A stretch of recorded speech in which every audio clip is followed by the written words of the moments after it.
It might be time to buy into the Carolina Panthers. For the first time since the start of the 2021 season, the Carolina Panthers are above 500, scoring a huge upset win over the Green Bay Packers, despite being a two-touchdown underdog. The Panthers offense has transitioned to riding their new bell cow running back Rico Dowdle to victory. Dowdle's two-week rushing explosion coincided with Carolina's recent hot streak.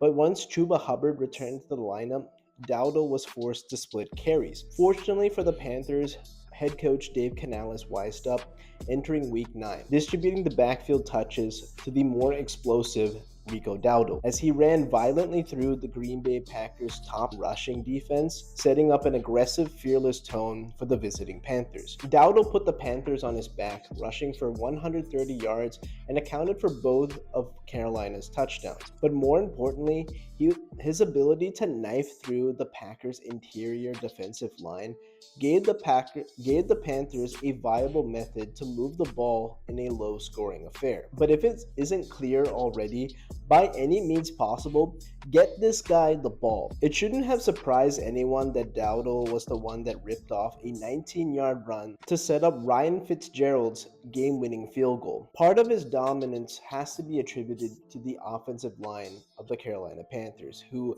did a great job creating large gaps against a very good Packers defensive line, and this allowed Dowdle to surge through. But I thought the biggest accomplishment that this Panthers offensive line did was that they completely shut down Micah Parsons. Because for the first time in his illustrious career, Micah Parsons didn't record a single pressure, and that's a huge bonus when you don't have to worry about one of the best pass rushers in the NFL against Bryce Young, who at this point is kind of a game manager, but still made the throws when he needed to help deliver the Panthers the victory. But it's clear that the Panthers have found an identity as a run-first team, and Dowdle is the guy that is currently rolling and really is the key component to the Panthers' recent success on offense. Let's talk about the Carolina defense, because they had a stingy showing on the heels of getting completely steamrolled against James Cook and the Buffalo Bills. The Panthers headed into Green Bay and stymied a Packers offense that just torched the Pittsburgh Steelers a week prior. Yes, Green Bay did rack up 369 yards of offense, but only mustered just 13 points because how the Panthers defense was able to tighten up at the biggest moments. It required a total team effort from their defense. Christian Roseboom led the way with 15 tackles, playing sideline to sideline. Trevin Wallace tallied 9 tackles himself.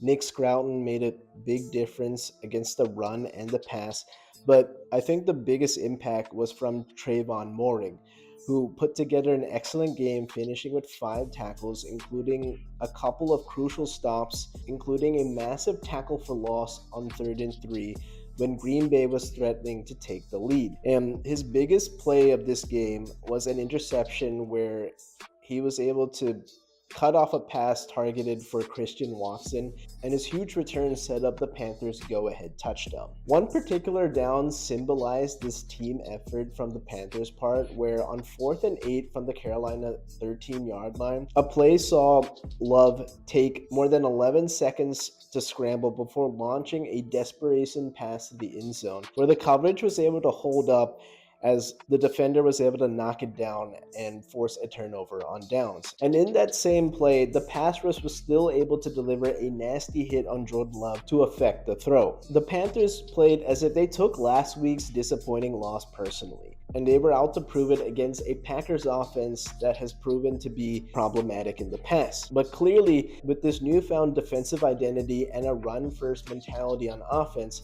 the Panthers are going to be an absolutely tough out to anybody coming up on their schedule. My concerns for the Packers returned as they flopped in several key moments against the Panthers. This loss felt eerily similar to their first loss of the season against the Cleveland Browns. It seems that the Packers appear to be a team that plays down to their competition. We saw them settle for a 40-40 tie against the Dallas Cowboys. They had to hold off a late rally from Joe Flacco and the Cincinnati Bengals.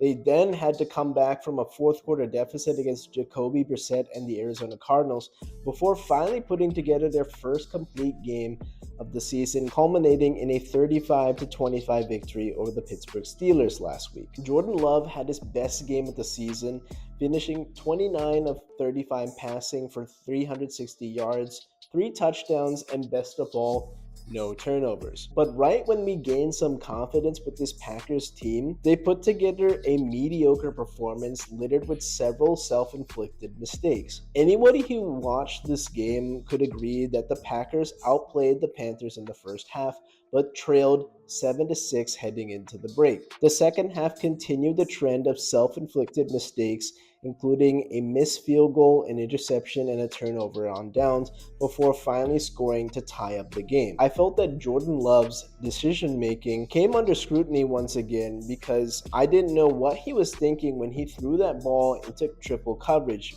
only for it to be intercepted. And this turnover turned into the go-ahead score for Carolina. His failure to find the open target on 4th and 8 was the product of quality defense, but also indicative of how Green Bay has repeatedly wasted opportunities to score. We've seen plenty of hero ball from Jordan Love throughout his career, and I feel that this is too much of the reckless Brett Favre compared to the more careful and calculated Aaron Rodgers, because many do dub him as the perfect combination of Aaron Rodgers and Brett Favre. But like I said, I've seen a little bit too much Brett Favre for my liking, and I would prefer the much more risk-averse Aaron Rodgers version. To sum it all up, the Packers reached the Panthers' red zone 5 times on Sunday, but they finished 1 for 5. Their first 4 drives within the Panthers' 20-yard line resulted in fumble, field goal, and a turnover on downs on a day where they outgained Carolina 369 to 265. Those points left on the field proved to be critical, as this might have been the difference in a 3-point loss and will hopefully serve as a harsh lesson learned moving forward. To make matters worse, the Packers lost their top target, Tucker Kraft, who tore his ACL and will be missing the remainder of the season in what could have been an all-pro caliber season. Remember that they're already missing Jaden Reed, who is slated to miss major time as well, and while Christian Watson is back from ACL surgery, it's going to take some time until he gets back to full health. The Packers suddenly become very thin at skills positions as they embark on the second half of their season.